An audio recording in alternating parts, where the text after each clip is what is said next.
Mount Everest, known locally as Chhomolongma, stands as the world's highest peak and a symbol of human ambition, challenging mountaineers for decades.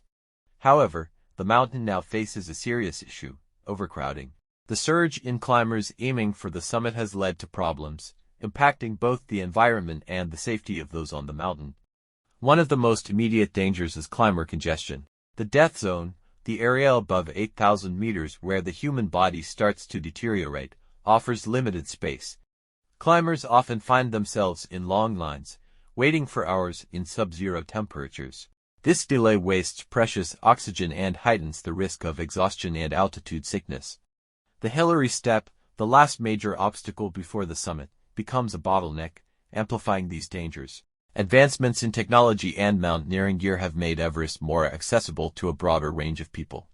Additionally, the commercialization of Everest expeditions has led to more operators offering guided climbs, often without stringent checks on climbers' preparedness. This has caused a dramatic increase in the number of climbers, particularly during the brief windows of favorable weather in the spring and fall. One of the most pressing consequences of overcrowding is environmental degradation. The influx of climbers has led to severe waste management issues. Despite cleanup efforts, the sheer number of climbers has resulted in an accumulation of trash, including discarded gear, oxygen bottles, and human waste. This not only mars the pristine environment but also poses health risks to climbers and local communities. Overcrowding strains the mountain's limited resources. Rescue operations become more complicated and dangerous with the rising number of climbers. Sherpas, who play a crucial role in guiding and supporting climbers, are at greater risk due to the higher volume of expeditions they must support. The economic benefits of Everest tourism are substantial, particularly for Nepal. Climbing permits and associated tourism generate significant revenue.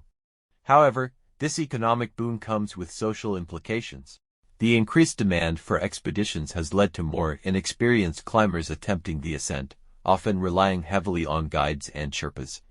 This not only puts the climbers at risk but also increases the burden on the Sherpa community, who face dangerous working conditions. To address these issues, several solutions could be implemented. Limiting the number of permits issued each climbing season and designating specific climbing windows to spread out summit attempts could ease congestion.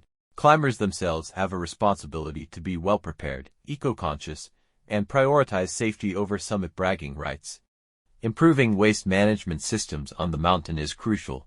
Government initiatives, in cooperation with the Sagarmatha Pollution Control Committee, require climbers to carry out their waste and impose fines for noncompliance. However, the government should allocate sufficient budget to enforce these regulations and invest in waste management facilities in the region.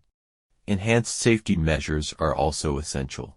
Increasing the number of rescue teams and ensuring that all climbers have adequate insurance and training can improve expedition safety. Educating climbers about the risks and promoting responsible climbing practices can help reduce accidents. While Everest continues to draw climbers from around the world, it is imperative to implement sustainable practices and policies to preserve its majesty and ensure the well-being of those who undertake the challenge of reaching its summit. By balancing human ambition with environmental stewardship and safety, the future of Everest expeditions can be safeguarded for generations to come. Mount Everest deserves our respect and admiration.